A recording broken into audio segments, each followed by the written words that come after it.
વડોદરા જિલ્લાના ડભોઈ તાલુકાના વણાદરા અને વાઘોડિયા તાલુકાના મઢેલી ગામને જોડતો રસ્તો હાલમાં એવી હાલતમાં છે કે જાણે વિકાસ નહીં પણ સહનશક્તિની પરીક્ષા લેવાતી હોય।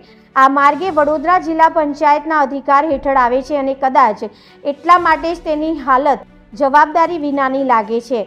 આ રસ્તો માત્ર 2 ગામોને નહીં પરંતુ આજુબાજુના અનેક ગામોના લોકોને રોજગાર સાથે જોડે છે। વાઘોડિયા જીઆઈડીસીમાં નોકરીએ જતા કામદારો માટે આ માર્ગ રોજની કસરત બની ગયો છે। કસરત એવી કે વાહન નહીં, કમર અને નસોની કસોટી થાય।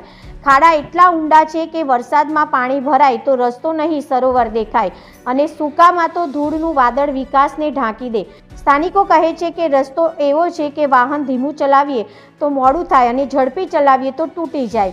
એમ લાગે છે કે આ માર્ગને સ્માર્ટ રોડ નહીં પણ સ્ટ્રોંગ લોકો માટે બનાવવામાં આવ્યો છે। ફરિયાદો થઈ, રજૂઆતો થઈ, પરંતુ જવાબદારીની ગાડી ખાડા પાસે જ અટકી ગઈ હોય એવું જણાય છે।